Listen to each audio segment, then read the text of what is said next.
오늘 찬양 곡조의 아름다운 만큼이나 이 곡의 가사도 참 아름다운 내용입니다. 광야에서 요즘 광야에 관한 책과 설교가 많이 나오고 있습니다.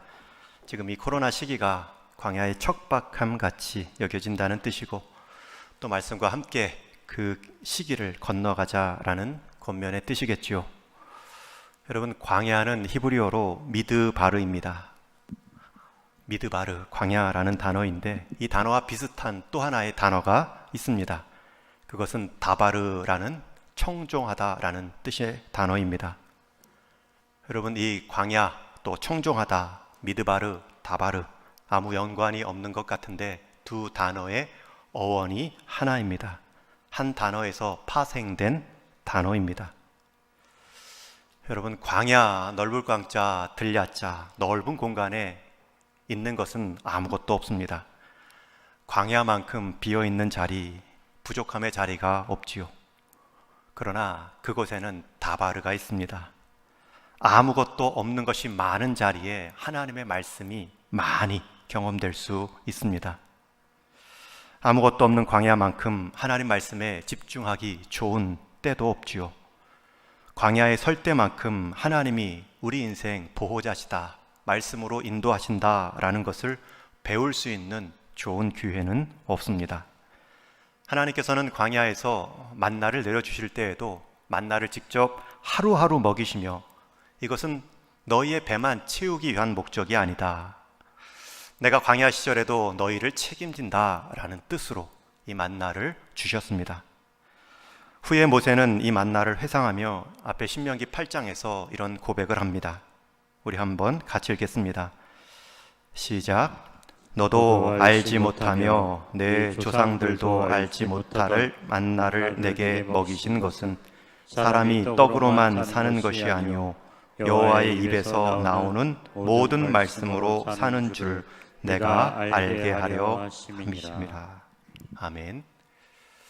만나를 먹으면서도 우리가 배울 것은 여호와의 입에서 나오는 말씀으로 내가 살아가야 한다라는 교훈입니다.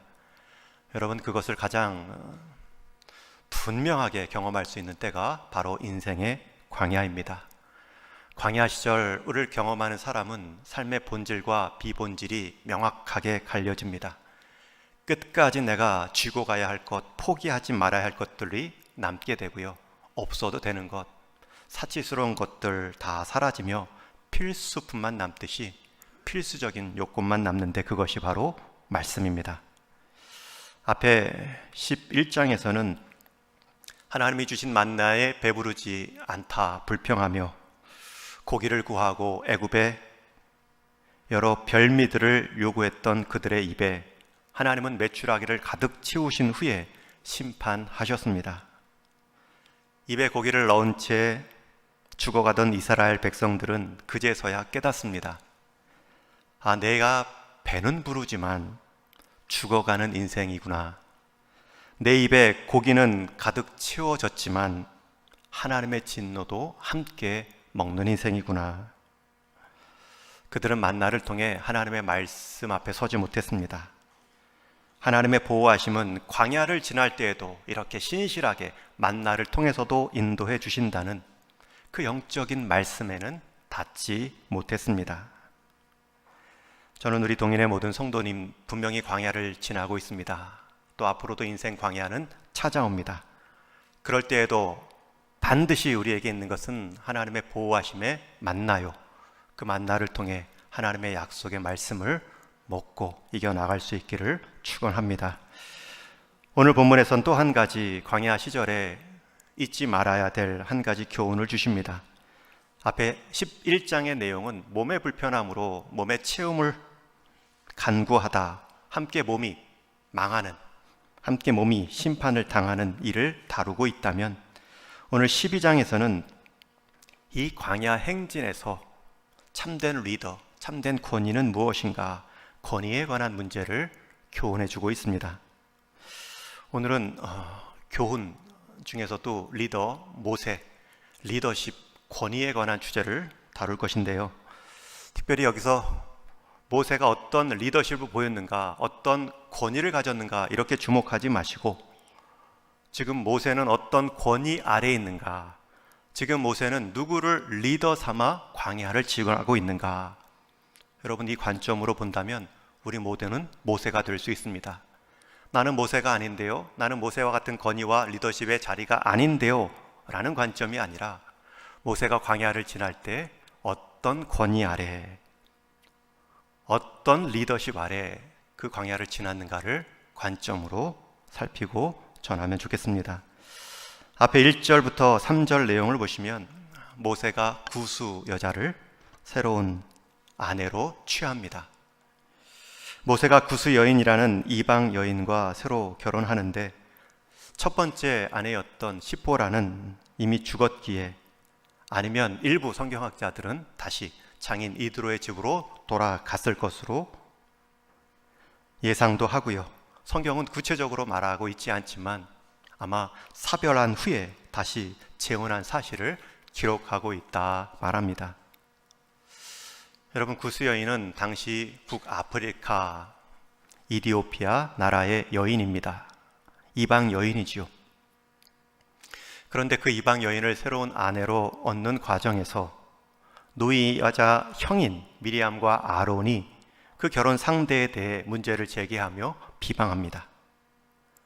실제로 율법을 받을 때 이방 여인과의 결혼을 금한 말씀도 있습니다. 그러나 그렇게 금지하신 목적은 이방 우상과 이방 풍습에 대한 혼합주의의 경고이지 이방 여인 자체를 금하신 것은 아니었습니다. 룻기에서도 유대 사람 보아스가 이방 여인 룻을 아내로 삼지요. 이방 여인과의 결혼으로 하나님을 떠나는 것, 그 여인들이 섬겼던 이방신을 함께 섬기는 것을 경고하고 금하신 것이지, 연약한 이방인들, 여인들의 약자의 모습에 대해 배려하고 그들에게 다가선 것마저 금하신 것은 아니었습니다.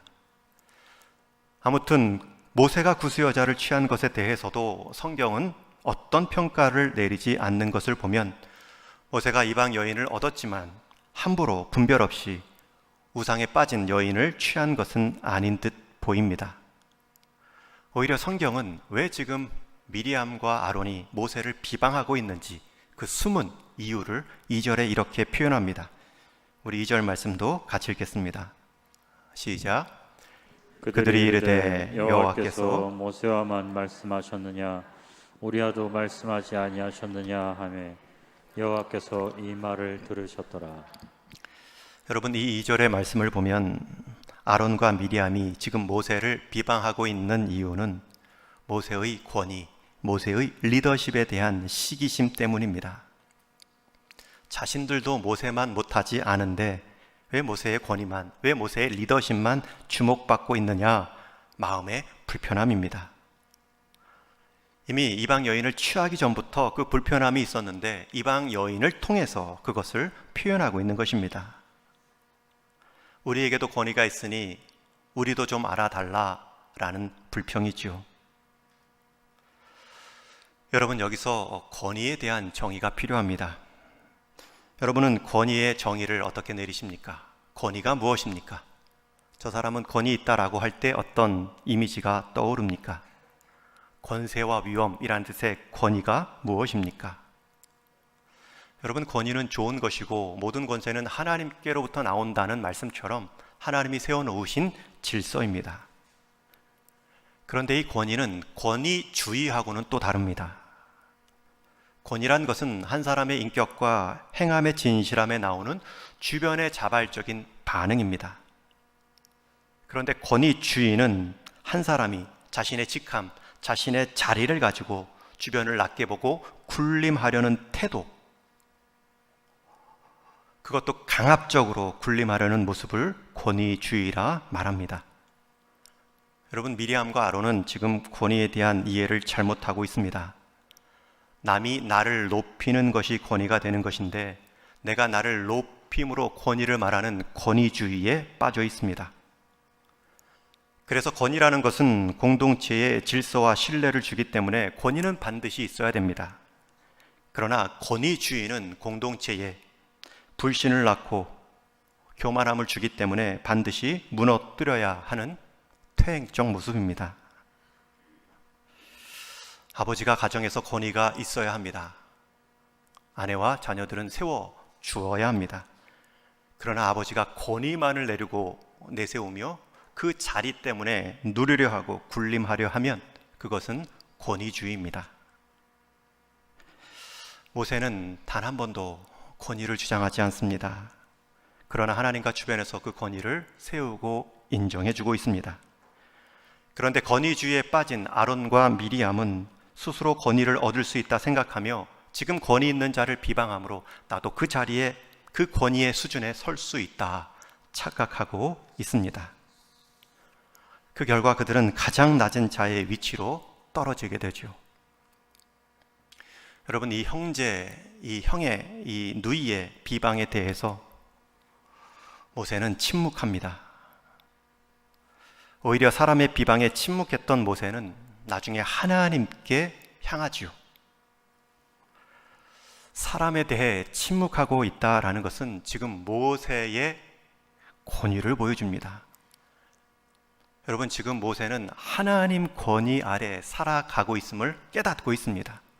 자신이 하나님 권위 아래 있는 존재가 아니라면 그는 권위주의에 빠져서 인간적 권위로 그들의 말을 막거나 방어했을 것입니다. 그런데 자신도 하나님의 권위 아래 하나님을 리더 삼고 살아가는 인생임을 알기 때문에 사람의 말에 대항하지 않고 하나님의 권위 아래 순종합니다. 그러자 하나님께서 모세를 대신 변론하고 막아주십니다. 2절 하반절 말씀해 보면 여호와께서 이 말을 들으셨다 기록합니다. 여러분, 여기서 하나님이 들으신 이 말은 모세를 향한 미리암과 아론의 비방의 말입니다. 여러분, 하나님은 들으십니다. 자기 권위 아래 살아가는 그 한 종의 모습을 하나님은 지켜보십니다. 여러분, 하나님 권위 아래 살아가는 여러분의 모습이 하나님의 눈에, 하나님의 시야에 있음을 믿으시기 바랍니다. 그러면 인간적인 조급함이 사라집니다. 여러분, 하나님은 하나님 권위 아래 살아가는 사람의 평판에도 관심이 있습니다. 하나님 권위 아래 살아가는 모세의 흠집을 내자 하나님이 그들을 대신 막아주시고 변론해 주십니다. 때로 하나님을 섬기는 그 권위 아래 살아가는 자의 모습 가운데는 인간적인 어려움도 있고 억울함도 있고 하나하나 대응할 수 없는 답답함이 있을 수 있습니다. 그러나 우리는 답답할지언정 하나님은 그 상황에 대해 눈 감고 귀 막고 계신 분이 아니라 귀 기울이시고 대신 말씀해 주는 분이십니다. 아론과 미리암이 뭐라 하든 모세를 향한 하나님의 평가는 흔들림이 없습니다. 그 평가의 말씀이 3절인데 우리 한번 같이 읽겠습니다. 시작. 이 사람 모세는 온유함이 지면의 모든 사람보다 더하더라. 여러분, 성경에서 말하는 온유함의 정의는 세상의 악함, 세상의 불의함에 마음 빼앗기지 않고 불평하지 않고 끝내 하나님의 다스림이 이길 것을 믿는 사람의 마음을 온유함이라고 말합니다. 여러분, 그 온유함이 모세는 세상의 어떤 사람보다 더하더라, 뛰어났다 말합니다. 하나님의 권위 아래 살아가는 모세를 가장 정확하게 또 가장 높이 평가해 주신 말씀이죠. 저는 이 한 구절이 참 와닿았습니다. 너무나 중요한 표현입니다. 모세에 대한 평가가 탁월했기 때문에 중요한 것이 아니라 여러분, 사람들의 평가가 있지만 하나님의 평가도 또 있다는 것을 우리에게 일깨워 주기 때문에 중요합니다. 모세를 향해 미리암과 아론은 비방으로 그를 평가했지만 그 평가 이면에 하나님의 평가도 있음을 오늘 성경은 말씀합니다. 저는 이 모세를 향한 하나님의 평가를 보며 두려운 마음을 느낍니다. 세상이 말하는, 우리 성도님들이 말하는 그 평가가 내 평가가 아닐 수도 있고 오히려 숨은 하나님의 평가는 무엇일까? 단 한 줄의 평가일지라도 우수한 세상 평가보다 더 정확하고 값진 평가일 텐데 그 평가는 어떠할까? 그것은 여러분들도 마찬가지입니다. 여러분의 삶도 평가될 날이 있습니다. 이 땅에서 우리의 평가가 어떠한지는 최종 평가가 아닙니다. 오히려 사람들의 평가는 왜곡되고 과장될 수도 있고 심지어 교만하게 만들 수도 있고 반대로 우리를 낙심하게 만들 수도 있습니다. 그러나 그것은 최종 평가가 아닙니다. 더 중요한 최종적인 하나님의 평가가 남아 있습니다. 그것을 염두에 두며 하나님의 권위 아래 살아가는 것, 그것이 지혜로운 인생입니다. 여러분, 미리암과 아론은 모세의 자리는 탐했지만 모세의 마음은 배우지 못했습니다. 모세가 갖고 있는 권위는 탐했지만 그 권위에 합당한 이 모세의 헌신은 주목하지 않고 있습니다. 모세는 자기의 힘겨움을 알고 하나님 이것을 내려놓으십시오, 내려놓게 해주십시오 라는 기도로 나아갈 정도로 그는 그 자리 자체를 중요하게 여긴 사람이 아닙니다. 오히려 그 자리를 통해 이루려 하시는 하나님의 사명을 중요하게 여겼습니다. 그러니 하나님 이 백성 가나안까지 가야 되는데 그 일 가운데 더 적절한 리더가 있으면 얼마든지 내려놓겠습니다. 자리보다 하나님의 행하실 일에 대한 우선순위가 분명했습니다. 그런데 아론과 미리암은 하나님에 대한 사명, 큰 그림은 없고 모세의 자리만 보입니다. 그것을 하나님이 아셨고 하나님이 이제 행동하십니다. 저는 모세가 순간 이 힘겨움, 가까운 형제 자매들마저도 비방하는 모습, 가까운 형제들만이 알 수 있는 모세의 힘겨움이 있었을 텐데 그것을 가까운 형제 자매가 위로하고 격려한 것이 아니라 오히려 흠으로 말하고 자기 권위를 더 내세우려는 기회로 삼은 것에 대해 인간적인 낙심으로 내려놓을 수도 있지 않았을까라는 생각이 드는데 4절 말씀에 보면 갑자기라는 단어가 나옵니다. 마치 모세가 먼저 말하고 행동하기 전에 하나님께서 갑자기 모세 대신 말씀하고 행동하십니다. 여호와께서 갑자기 모세와 아론과 미리암에게 이르시되 너희 세 사람은 회막으로 나아오라. 그리고 다 회막 앞에 섭니다. 그들이 회막으로 나아오자 구름을 배경으로 하나님이 강림하시며 아론과 미리암에게 이렇게 말씀하십니다. 6절 이하의 말씀 우리 같이 읽겠습니다. 시작. 이르시되 내 말을 들으라. 너희 중에 선지자가 있으면 나 여호와가 환상으로 나를 그에게 알리기도 하고 꿈으로 그와 말하기도 하거니와 내 종 모세와는 그렇지 아니하니 그는 내 온 집에 충성함이라. 분명히 미리암도 여선지자, 또 아론도 모세의 대변자로 하나님께 쓰임 받고 하나님 앞에 섰던 사람입니다. 그런데 하나님은 그들과 비해 모세를 내 온 집에 충성한 자요, 내 형상을 직접 대면하며 본 자라 말씀하고 있습니다.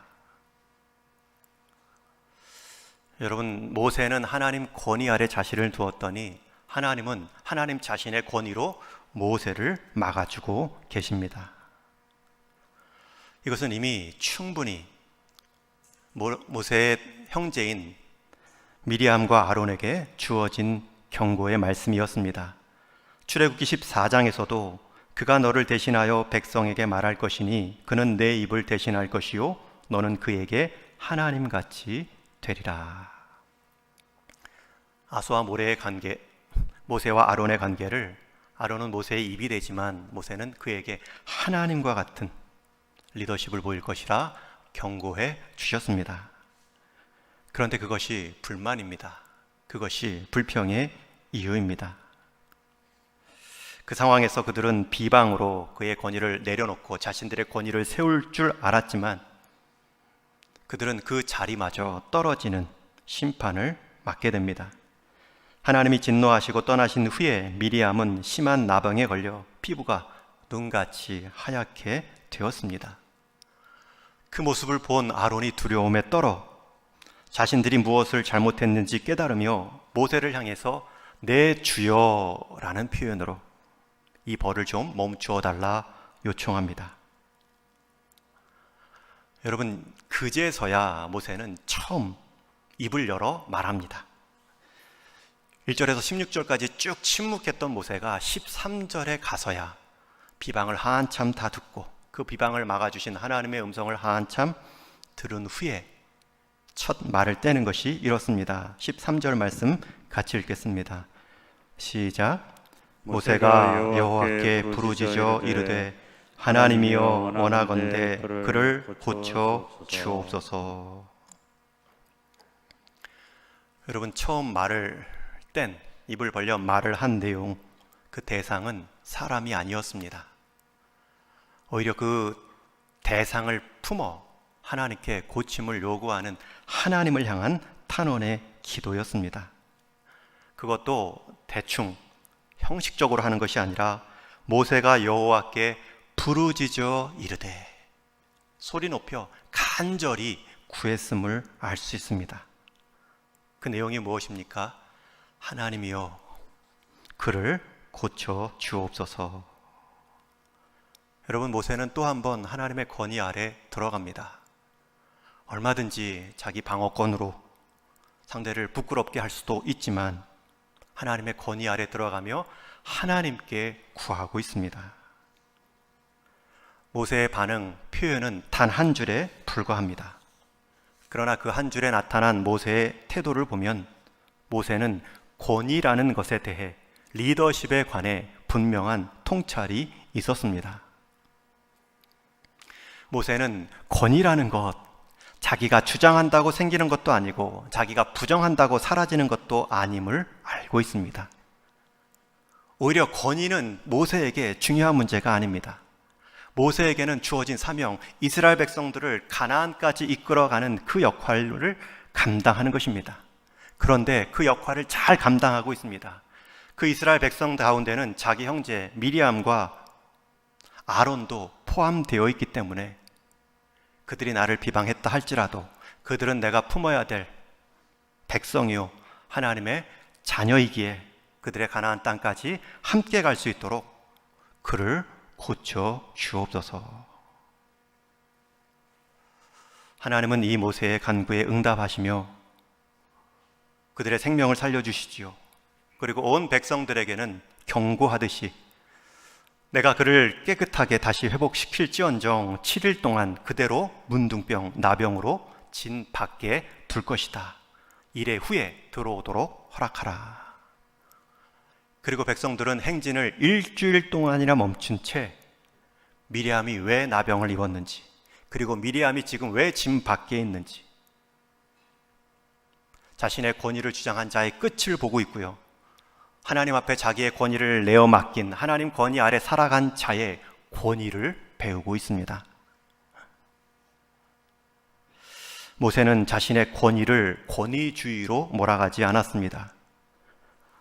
오히려 그들을 동역자이지만 실제로 하나님의 말씀을 대언하고 모세의 입으로 사용된 아론이지만 그들 또한 역시 하나님의 백성이요 내게 맡겨진 양떼임을 알고 그를 받아내어 치는 것이 아니라 하나님의 권위 아래 함께 둠으로 하나님 백성의 치유됨을 경험케 하고 있습니다. 우리에게는 권위를 통해 세워 주어야 될 사람이 있고 또 우리는 받은 권위로서 행할 일들이 있습니다. 그렇게 권위를 세움받은 사람들은 그것을 통해 하나님 백성들을 복되게 하고 자신의 탐욕을, 권위주의를 늘 경계해야 됩니다. 우리가 늘 하는 말 중에 역시 자리가 사람을 만든다라는 말을 자주 합니다. 실제로 한 직분을 맡게 되면 그 직분에 맞는 태도와 행동이 나오는 모습을 보며 자리가 사람을 만든다라는 뜻의 표현을 하지요. 그런데 조금 더 살펴보면 더 정확한 표현은 자리가 사람을 만드는 것이 아니라 사람을 그냥입니다. 어떤 일을 할 때에 잘 드러나지 않았던 개인의 성품, 성향이 그 직분을 통해 드러났을 뿐입니다. 여러분, 새로운 자리는 그 사람의 새로운 모습을 드러내 보입니다. 우리의 자리가 우리를 만드는 것이 아닙니다. 여러분, 우리를 만드는 것은 하나님과의 관계가 만드는 것입니다. 그리고 그렇게 하나님 관계 안에서 살아왔던 사람이 한 자리를, 한 직분을 맡을 때 그의 그 다움이 그냥 드러내 보일 뿐입니다. 여러분, 어떤 사람이 직분을 맡았는데 교만하다면 그 직분 때문에 교만한 것이 아닙니다. 원래 교만한 사람이었는데 직분을 통해 드러났을 뿐입니다. 여러분, 어떤 사람이 한 직분을 통하여 충성되고 겸손했다면 그 사람은 그 직분 때문에 충성하고 겸손함이 드러났을 뿐이죠. 모세는 리더의 자리에서 비방을 들을 때에 겸손한 자임이 드러났습니다. 하나님의 다스림을 보여줌으로, 하나님의 권위 안에 늘 살아왔던 자신의 모습으로 반응함으로 그는 겸손한 자임이 드러났을 뿐입니다. 그것을 하나님은 온유함이 모든 지면의 사람보다 더한 사람이라 인정해주고 있습니다. 여러분, 우리 인생에 광야의 시절이 있습니다. 비방을 들을 때도 있을 것입니다. 내 있는 자리가 병석의 자리일 수도 있고, 가족의 문제의 자리일 수도 있고, 재정의 힘겨움에 놓인 자리일 수도 있습니다. 여러분, 그 자리에서 보이는 나의 행동은 내가 누구인지를 드러내 보이는 기회입니다. 특히 우리에게 권위가 주어졌을 때, 리더십의 자리에 섰을 때 여러분, 우리가 보일 수 있는 최고의 모습은 나를 드러내는 것이 아니라 우리를 다스리시는 하나님을 드러내 보이는 것이 최고의 선택입니다. 사무엘상 13장에 보면 다윗과 사울이 서로 왕의 자리를 교체하는 모습이 나옵니다. 여러분, 그때에 사울이 폐위되었던 이유는 하나님이 정하신 제사법을 어기고 스스로 제사를 지내 하나님의 제사를 더럽혔기 때문입니다. 여러분, 사울의 왕의 입장에서는 그 상황에 그 사울을 만든 것이 아니라 그가 평소에 하나님을 어떻게 대했는지를 그 제사의 다급함 속에 그냥 드러나 보였을 뿐입니다. 그 이후로 하나님께서 다윗을 세우는데 하나님 마음에 합한 자 다윗을 세울 것을 말씀합니다. 여러분, 다윗은 아직 왕이 되지 않았습니다. 그러나 다윗은 하나님을 왕으로 모시는 삶, 하나님을 인생의 최고의 리더로 모시는 삶을 어려서부터 경험해 왔습니다. 그리고 그 권위 아래, 그 하나님의 리더십 아래 살아왔던 다윗을 하나님 마음에 합한 자라 여기며 자신의 양떼들을 맡기십니다. 그렇게 세움받은 다윗이 어떻게 왕을 대하고 왕직을 감당합니까? 사울은 시기하며 자신의 후계자로 지목받은 다윗을 죽이려 합니다. 2번이나 다윗에게 창으로, 칼로, 무기로 위협했습니다. 그때마다 다윗은 도망칠지언정 대항하지 않았습니다.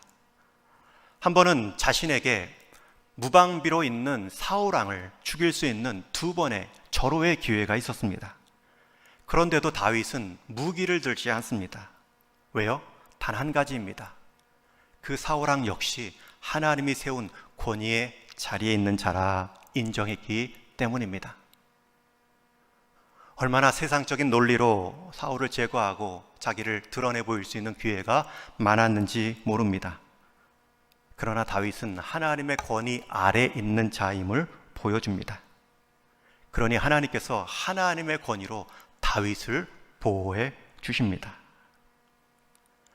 여러분, 우리 인생의 위기를 경험할 때, 그때는 우리가 권위를 보여줄 수 있는 때입니다. 내 권위가 무엇인가, 내 리더십이 무엇인가를 보여주는 것이 아니라 그 위기의 때에 내가 지금 누구 권위 아래 살아가는가, 내가 지금 누구의 리더십을 인정하며 살고 있는가. 여러분, 그것 하나만 잘 보여줘도 그 위기의 때의 의미는 충분합니다. 병석에 있고 육신이 약할 때, 가정에 문제가 있고 자녀들이 불순종할 때, 재정이 늘 힘겨워할 때, 관계에 어려움이 있을 때, 여러분, 그때는 나를 드러내 보이는데 어떤 나를 드러내 보이고 싶으십니까? 내 인생 내가 주인 되어 내가 결정하는 시원함을 보여주는 것이 아니라 때로는 침묵하고 때로는 하나님이 해결해 주시고 때로는 하나님이 변론하시고 직접 말씀해 주실 때까지 하나님을 향하여 기도하며 기다리는 하나님의 권위를 보여줄 때입니다. 저는 우리 동인의 모든 성도님들이 그러한 하나님의 리더 아래에 있는 리더의 삶을 사시기를 주님의 이름으로 축원합니다. 저는 그런 소망이 있습니다. 우리 교회를 향한, 제 인생을 향한 소망이 있습니다. 리더의 자리이지만 끝까지 하나님 아래 고난을 제가 두고 하나님 따르는 삶이 되게 하옵소서. 그게 제 리더됨을 결정하기 때문입니다. 이것 외에 우리에게 주어진 모든 섬김의 기회, 자리는 하나님이 세운 자리임을 알고 서로를 위하고 섬김으로 주어진 고난임을 아셔야 됩니다. 여러분, 다른 사람의 자리 부러워하기 전에 내 자리의 역할이 얼마나 귀한지를 먼저 아시고 그 자리에도 여전히 하나님의 권위와 인도하심이 있음을 믿으시고 하나님을 드러내 보일 수 있는 삶으로 쓰임받기를 축원합니다. 여러분, 저와 우리 성도님들 나중에 평가를 받을 것입니다. 세상의 평가가 아닌 하나님의 한 줄 평가가 있을 것입니다. 우리는 서로에게 내게 주어진 직분으로 얼마나 종노릇 했는가에 따라, 여기서 종노릇 했다는 것은 하나님의 권위 때문에 사람에게 종노릇 했음을 말합니다. 그런 모습으로 우리는 평가받을 것입니다. 우리 동인교회가 그런 모습이라면, 우리가 서로 종노릇하면 다투는 것을 찾기 어려울 것이고, 우리가 서로 권위를 내세우며 주인 행세할 때에는 다투지 않는 모습을 찾기가 어려울 것입니다. 여러분, 남을 무시한다고 내가 높아지는 것도 아니고 남을 존중한다고 해서 내가 낮아지는 것도 아닙니다. 하나님의 진리는 하나님의 권위 아래 살기 때문에 상대를 존중하고 존중받는 것입니다. 하나님의 권위를 무시하면 우리도 똑같이 무시당하는 일만 남아있을 뿐입니다. 리더의 자리는 사람을 만드는 자리가 아닙니다. 그 사람이 어떤 사람인가 드러내 보이는 자리일 뿐입니다. 여러분들은 어떤 사람으로 드러나고 싶으십니까?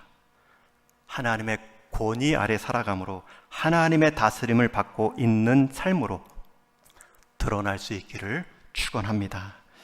바라기는 광야의 여정에서 서로 존중하고 배려하며 서로의 자리를 잘 지켜가는 종노릇으로 가장 아름다운, 가장 온유한 성도요 교회로 평가받는 복이 있기를 주님의 이름으로 축원합니다.